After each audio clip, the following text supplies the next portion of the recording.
You believe in reality, right? The floor under your feet, the screen in your hand, the voice you're hearing right now. But what if I told you none of this is actually real? What if it's all code? Welcome to the simulation hypothesis, the mind-bending theory that says everything you, me, the stars, the universe might be running on some ultra-advanced computer. Sound insane? Let's look at the glitches. Ever get déjà vu? That eerie feeling that you've lived this exact moment before? Some scientists say it's just the brain misfiring.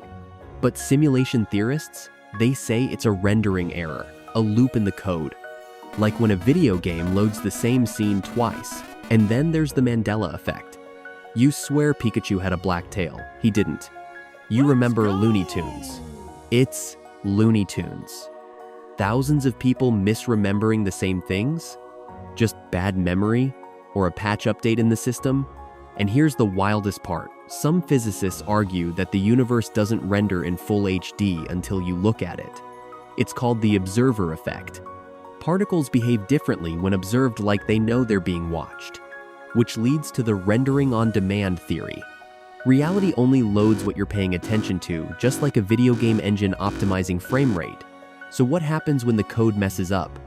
Maybe those strange coincidences, those weird gut feelings, those moments that don't add up, aren't just random. Maybe they're bugs in the system.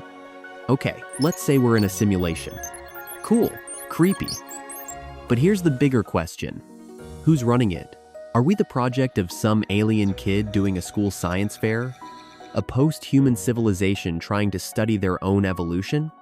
Or plot twist ourselves from the far future, replaying history like a documentary? Here's the logic. If humanity keeps advancing and we don't blow ourselves up, we'll eventually have the tech to simulate entire universes. Not just the visuals, but the physics, the biology, even the consciousness. Now ask yourself this. If it's possible to simulate billions of conscious beings, and if civilizations love to run simulations, like we already do on computers, with weather models, economic systems, The Sims, then wouldn't simulated realities vastly outnumber base reality? Statistically speaking, the odds were in the original, physical universe tiny, like meltingly small. We're more likely to be digital echoes inside some next-level quantum processor than to be living in the real world. But that leads to the next terrifying thought. If someone's running this thing, could they shut it off?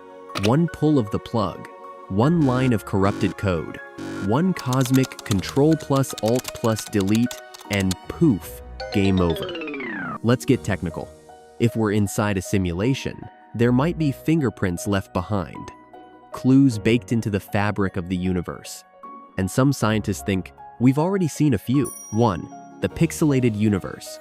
Quantum physics suggests that space and time aren't continuous, they're quantized, like pixels on a screen or bits in a program. There's a smallest unit of space, the Planck length, below which nothing makes sense. Does that sound like nature? Or digital compression? 2.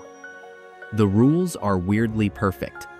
Why does math describe reality so well?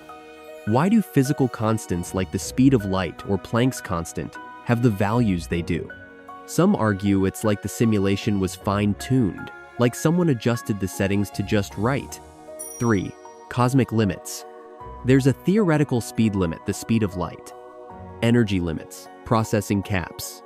Almost like a cosmic computer struggling to keep up. Could those be system constraints? Even more bizarre, a few physicists have proposed that certain patterns like cosmic rays hitting our detectors might show signs of code structure. Like we're not seeing randomness, but a repeated algorithm. So what do we do with all this? Maybe these aren't bugs or coincidences, or maybe they're just how the universe works, and we're the ones trying to find patterns that aren't there.